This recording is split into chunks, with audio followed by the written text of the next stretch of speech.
Okay, it's been a while, but we're back with the Fox 8 Digital Desk. And today we have a couple podcasters from Hammond. They're with the Big Bad Boot podcast. And we're going to learn a little bit about them. And as I understand, this is a show that's all about Louisiana. Yes. Katie and Caleb, Yes. let us know, who are you guys and how did you guys decide to start talking about the Big Bad Boot? Right. Well, we went viral on accident on TikTok. We were doing the Sibling dictionary. Yeah, we're siblings, by the way. Yes, if you couldn't tell. we get some comments like, "Oh, y'all are hilarious, husband and wife," and we're like, No. We look exactly alike. We are siblings." Yes. Yeah. We accidentally went viral when we were pretending to watch our mom's tennis match. We got bored and did the Sibling Dictionary Challenge, and that, I think, got around 3 million. It's a little over 3 million views in like a few days. Yes, and, it was quick. Going viral on social media sounds really fun and glamorous. It is not for the weak. No. No. Mostly all the comments were very positive, talking about how funny we were, but it is not as glamorous as it sounds. No. Okay. But we got a lot of recognition, and people in the comments, every fifth comment was something like, "You need your own TV show, you need your own podcast." And Yes. we've always wanted to do something. We've always been told we have the gift of gab. Okay. Because, I came up with that name A few years ago. 5 years ago. But we just never had a reason to start it. Both of us minored in history at Southeastern and did nothing with that information. But we've always loved history, specifically Louisiana history, but not just that. Yes. Folklore, true crime, tall tales, just anything that we find interesting and weird about this state. Very spooky vibes. Yes. Yeah. And so that's how we got the name The Big Bad Boot. It kind of leans toward like dark history. And so we decided, let's take this knowledge and these skills of researching to use, because we wrote a whole lot of papers to get that minor. And Yes. so that's how the Big Bad Boot was born. We said, well, if we want to do a podcast, what in the heck do we talk about all day? Because we can't just yap at each other and talk about nothing. And so we launched on August 13th, on my 33rd birthday of this year. So we've been doing it a little less than 5 months, and 3 days ago we hit 10,000 downloads, which Yes. Big milestone for us. Big milestone We're up to what, for us. 10,000, 10,500 now? 10,500 and some change as of this morning. So it's been crazy. It's been a wild ride. But it's been so much fun. So when you say going viral on social media is not as glamorous as it sounds, kind of elaborate on that a little bit. Like, Oh man. Can I take this one You for can, you? you can, yeah. So me and my sister both get fever blisters when we get stressed We out. are fair-skinned, Yes. and it runs in our family. So in that video, Katie, sweet angel, had a fever blister. And it was like, love you guys. This is hilarious. What's on her lips? Good God, someone needs to tell her. Ugly. And I was like, oh. But I do find, too, it's worse for women. Which, you raised me right. I'm a feminist. Thanks. So it was very hard to watch for me. But then I think it was like our third episode of the podcast. I was going through it that week. I think Hurricane Francine had just rolled through. Yeah. So insurance, He's I was in stressed. insurance. So I think I had 2 of them. Not one person said anything. And I was like, man. Yeah. But we've learned that in a creative way to take any negativity that we get, which is very few and far between. Yeah. Most of the feedback that we've with gotten is positive across the board. Yes. But we have learned from our very good friend Abby Caswell, who, I don't know if you're familiar with Batter, a bakery in Hammond. She actually just opened a new location, and she's open now. She opened this past weekend. They're one of our best friends. They're in the CBD, right? Yep. Yes. Crossing the Virgin. She is very popular on social media, and I sat down with her one day because she, someone who's just making beautiful cakes and cookies, you wouldn't think she would get negativity, and she does. Yes. And I asked her, how do you handle that? And she said, think of it in a different way. Every comment, whether it's positive or negative, is cash in your checking account. Okay. Yes. And I was like, That is a great way to think about it. But again, we are very few and far between with the negativity. But anytime you're in the public eye in any way, you know, we've learned you're not going to please everybody. I mean, we upset some people when we made a video about the different pronunciations of the word Piro. Okay. People acted like we walked in their house and slapped their mom just because we said there's two different ways to say Piro or Pirog, which there is. Right, it's a fact. People pronounce it differently. But people came at our throats that day. So, but we've learned to see it differently, and it's a fun way to put a creative and positive spin on anything. Because that is the beauty of Louisiana, is that you can go 25 miles down the road and someone will pronounce a word completely differently than you. That's absolutely true. You might need subtitles the further you go down like I-10. Right.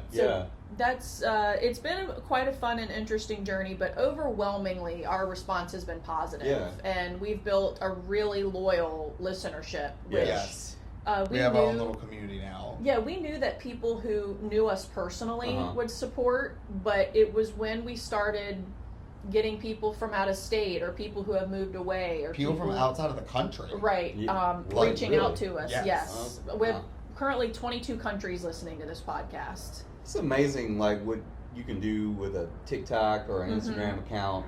And I've noticed a lot of creators coming out of, and full disclosure, I'm from Tangipahoa Parish.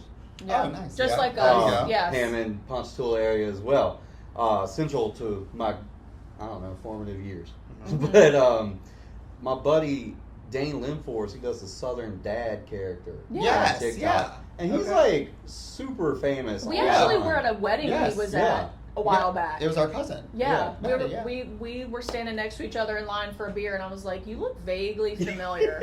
And he was like, "Yeah, y'all too." And we were like, "Wait a minute," you know. It was Let me buy you a beer at this open bar. Let's collaborate. And it's crazy. Like it's not a big area. It's not highly populated. You know, especially compared to New Orleans. And New Orleans is a small city compared to New York or LA or something like that.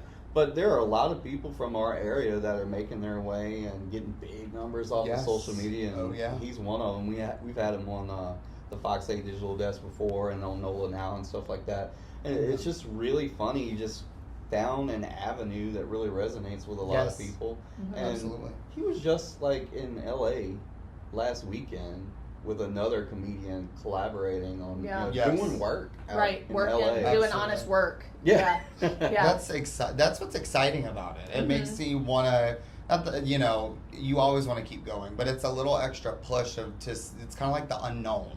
Where is this going to take us and stuff like that, which it's exciting. It's really cool to sit down and just yap with your best friend and your sibling, and actually people want to listen to you. I think that the authenticity of that is what kind of separates us from a lot of other podcasts, because there are a ton of true crime podcasts. There are a ton of history podcasts, and there's also a lot of Louisiana-based creators, which are all so good. And it's hard to compete with a lot of those people. But I think what sets us apart is that extra sprinkle of our sibling shared brain, and we really are just sitting down in front of microphones and yelling at each other. That's really all it is. And we're similar but totally different, because I am Mr. Fly by the seat of my pants. And I am not. I roll up with like my notes written on my hand in Sharpie and have to do this a couple times, but it works. And I have fully typed 10 pages, researched for 10 days, you know, but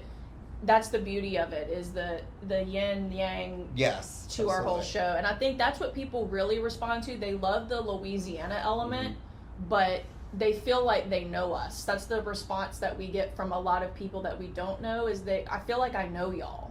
We were actually in Bonings in Ponchatoula, and I was talking to him, and this lady turned the corner and she said, "Are y'all the Big Bad Boot podcast?" And I said, "Yes, ma'am." And she said, "I recognized y'all's voices." I love that. Just the voices. And I was like, that's a little weird, but I'm here for it. I did not know this person, and she was like, "I love y'all. I've been listening to y'all since the beginning." So it's been a crazy transition to go from, God, we hope people listen to this, to, wow, you like us. You really like us. And now it gives us the motivation to get more creative and do different things that we weren't doing before. So 2025 is going to be a really fun year for the Big Bad Boot. We have a lot of cool stuff planned. Live episodes. Merch store just went live. Our merch store just went live. Okay, which what you got there? This is for you to keep, by the way. This is a koozie. I love this. Yeah. But we have hats. A lot of our merch is with our catchphrases. Now, of course, we have our logo. Now, this, of course, only the best. It's the Comfort Colors brand T-shirts, which is the best. Colors tee. And they're in the colors of our logo. This one is my personal favorite that we got just in time for Christmas. That's for me. That's one of Caleb's catchphrases is he's here for the ham. Okay. But yeah, we have tote bags, hats, koozies, T-shirts, sweatshirts, and we have kids' clothes too. So we're just kind of taking one thing at a time. People ask us how are things going, and our answer is we have no idea what we're doing. Yeah. And we really don't. But That's so but it's fun. Yeah. Well, I'm sure you guys will always go into an episode. You know, you got certain topics in mind that you want to talk about, and you guys will do full on research and everything. Yes. But at the heart of it, you guys are really just telling stories, right? Correct. Yes. Yeah. And we got that from both of our, our mom's our mom's dad, our maternal grandfather was a Baptist minister for Over 47 40 years. And then our paternal grandfather Was was just a a politician. yapper. And so we make the joke, we're the grandchildren of a pastor and a politician. So Yes. we know how to weave We know a how to story. talk. Yeah. For sure. But every Sunday, we would go into church and essentially watch our grandfather give a performance. Not that he was faking, but Right.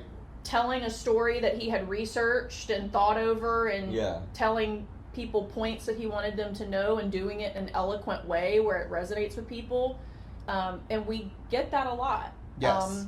He's a salesman, and I used to be on TV in my past life. I was in sports here in New Orleans, so we both like an audience, but at the heart of it, you're exactly right, it's just storytelling. Yeah. Yes. And we're And just I love doing storytelling it. with our favorite person. So each episode, one of us brings a new story to tell the other. Without the other knowing. That We're very we also different don't then. know what the other one We'll is tell doing. I'll tell one of our parents or our I'll producer. or my brother-in-law or something, Yeah. just to make sure we're not doing the same thing. But we're really big on not telling each other, which are a few episodes ago we ended up recording back to back about axe murderers. And we didn't plan we it. were like, how did that even happen? Like, how did we do that? He But it worked. did the story of the Axeman of New Orleans, which I think a lot of people are familiar with, especially after the American Horror Story Coven season in New Orleans. That's right.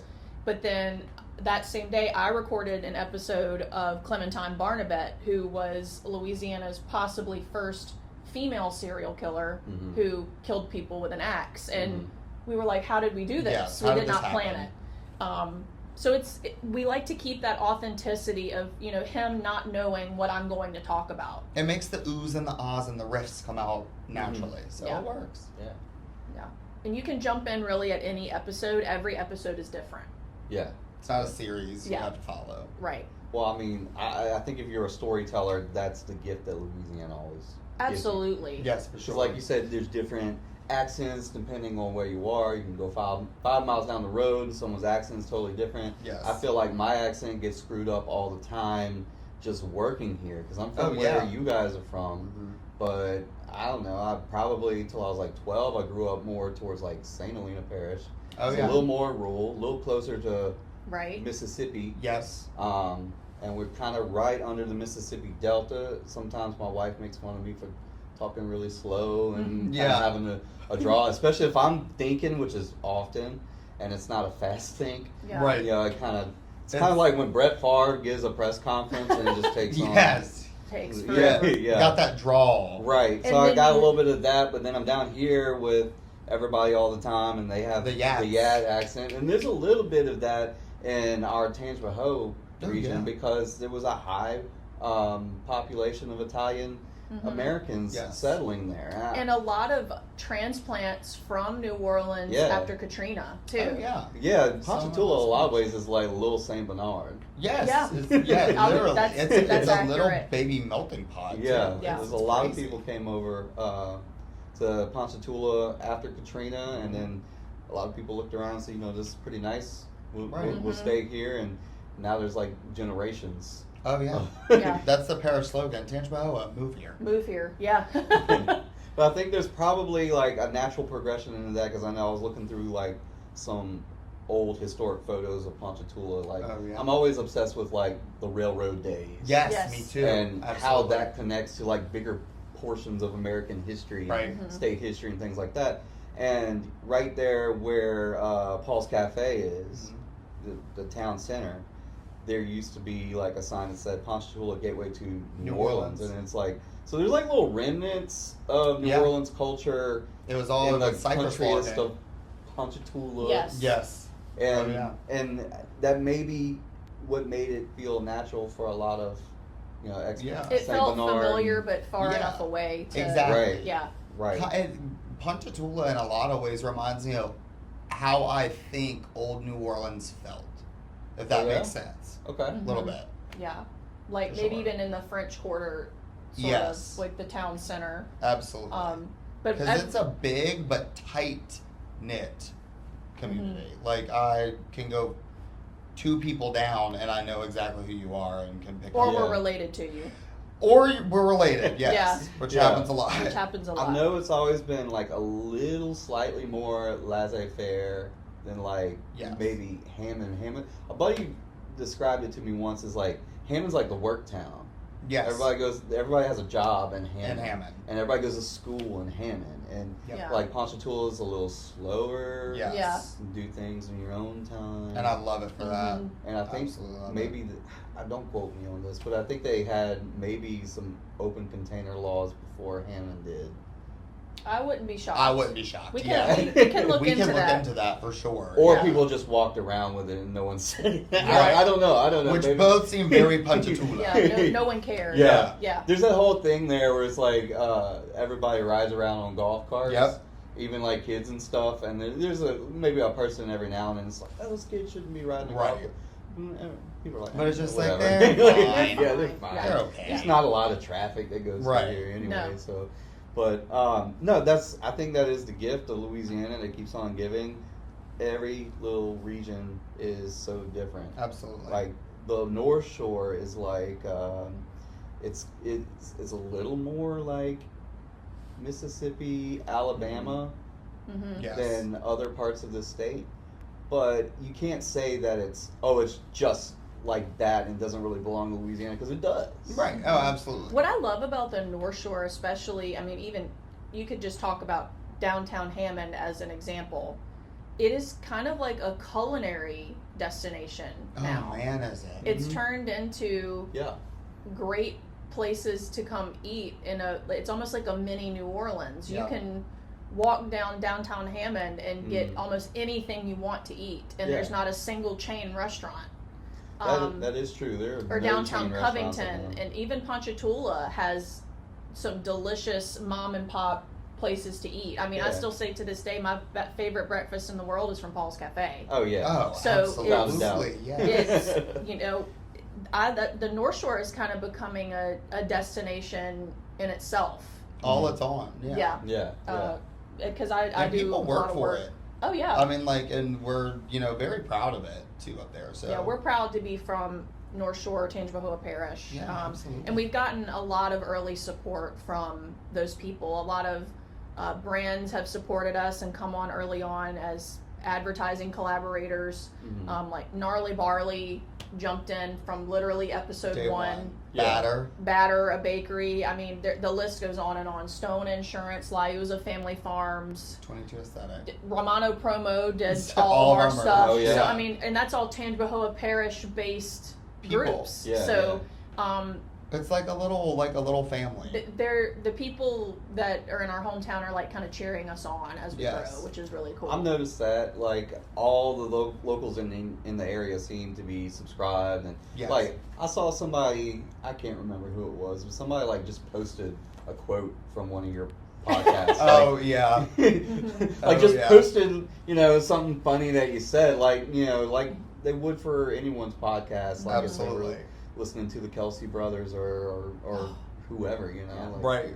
Which is cool. I think it shows the mark of a distinct culture that probably one has already kind of been there, but never like put in the light Right. before.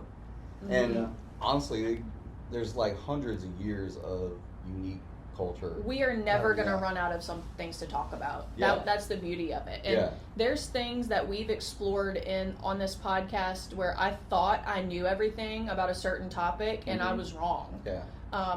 Where a lot of people who have lived here their whole lives are shocked at some of the things we talk about. For instance, one of our most popular episodes is on Bonnie and Clyde.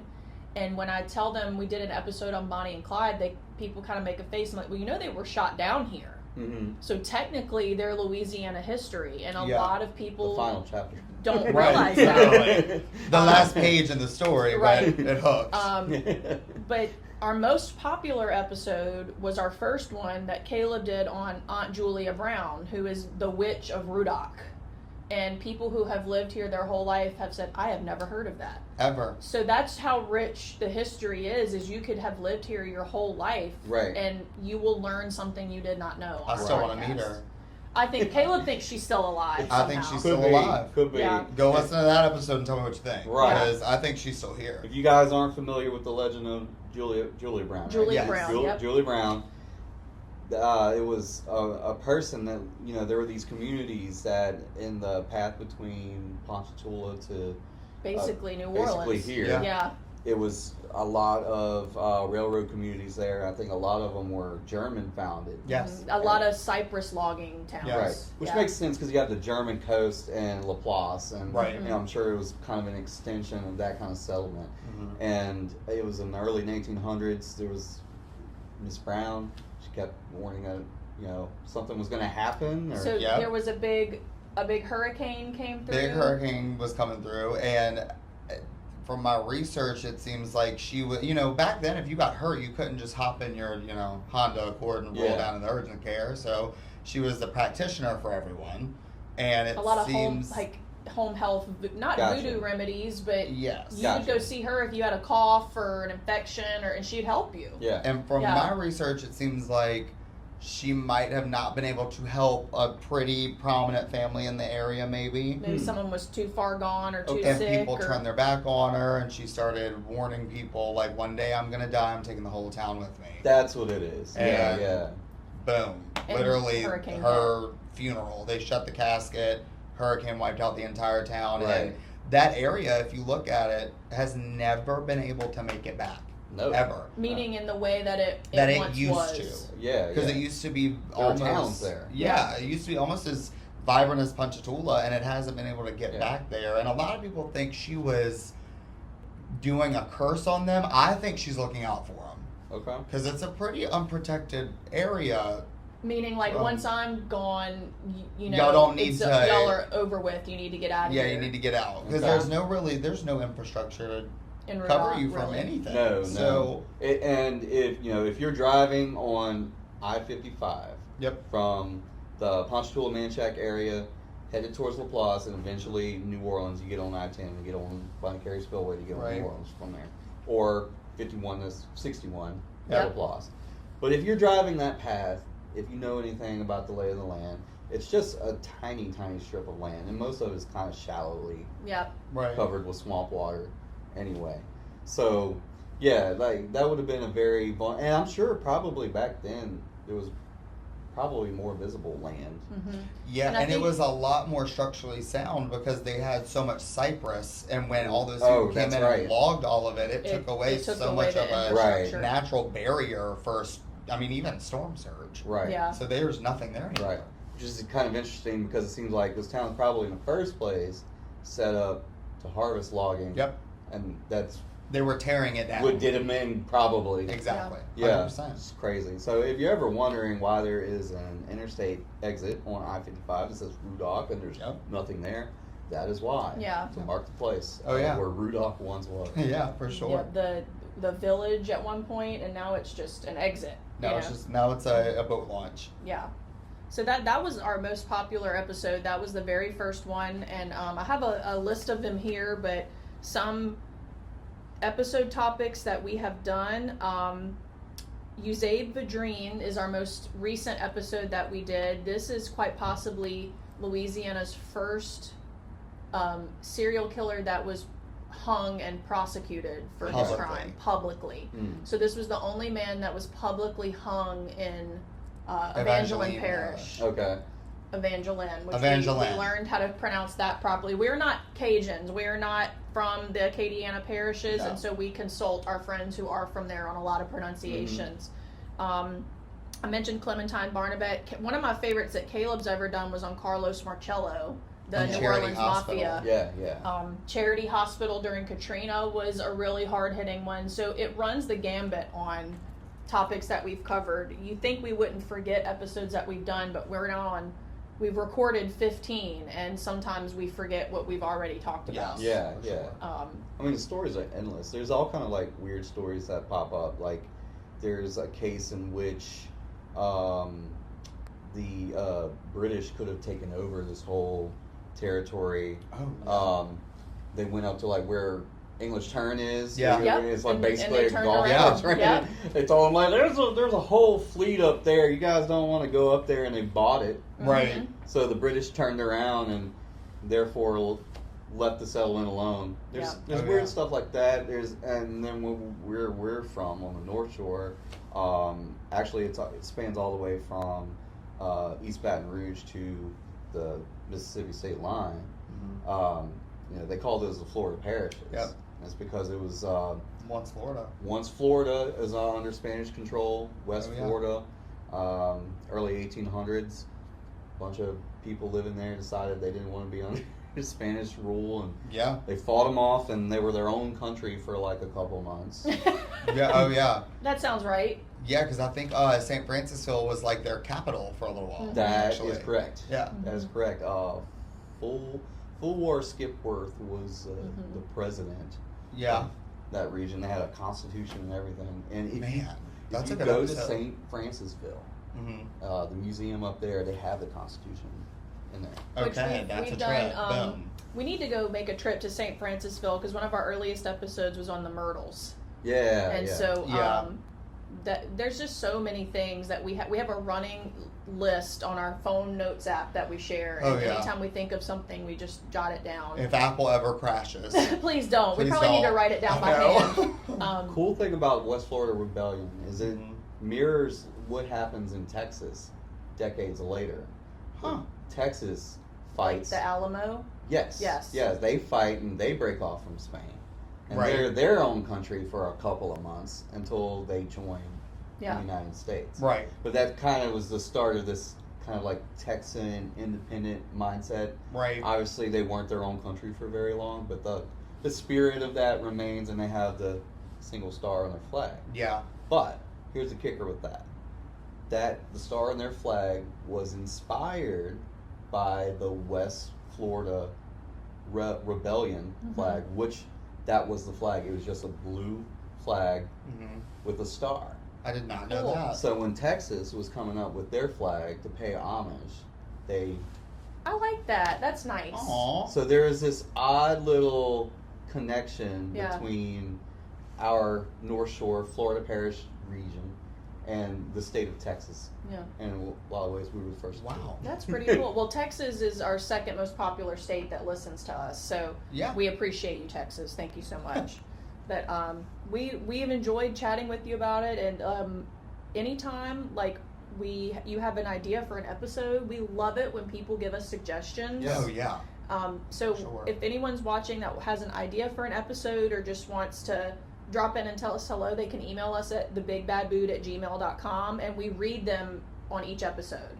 So if you ever have any ideas, shoot us an email and we'll read it out loud on the episode. You guys have a certain email address for that? Thebigbadboot@gmail.com. All right. And a lot of people have actually sent us their own like weird Louisiana stories that like even if it's in your family. We want to know. We want to know everybody's.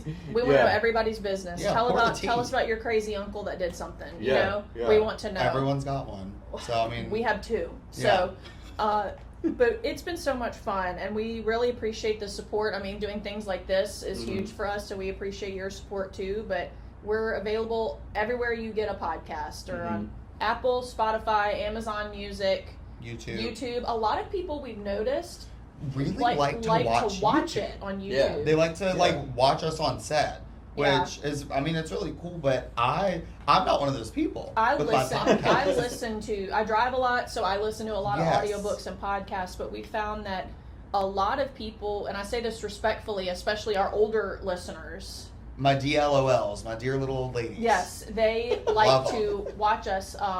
We have a couple at our church that they're our biggest fans. I mean, we can go ahead and give them one of our biggest fans. And they tell us every Monday that the show comes out, they sit at their house and they put it on YouTube on their TV and they watch it while they eat dinner. And I'm like, I'm honored. Love that. That's really cool. So you can awesome. also watch us on YouTube, and it's the same thing you would listen to on the other platforms, but our faces are just on there. Yeah. So, and you can, I think people like to see our expressions and our Yeah. hand movements, but it's available really anywhere you want to listen to anything. It's there. Awesome. So, and shout out to Jonah at Lettuce Media. We do not produce our own podcasts. We don't do any of the background magic that makes it happen. That makes it work. Lettuce Media in Covington produces our podcast, and that's also been really special to work with another Louisiana brand. North Shore. On the North Shore to make it come to life. That's been cool too. Yeah. For sure. Well, guys, I've enjoyed you guys coming. Oh, thanks to for the Fox having 8 us. studio today. Thank you for visiting me. Yeah, absolutely. It gets me out and doing something a little different, and gives our online viewers. Well, we always Well, close something out with our different, tagline. Can we Okay. do that? Yeah. Okay. What is it? So, It is. and remember, God made you, And the Rougarou too. so be kind to one another. Bye. All right. Thank you, guys. Thank Thank you. you so much. It was really fun. Thank you. Yeah. It was awesome. And that is for you. You get to keep that. Thank you so much. You're welcome.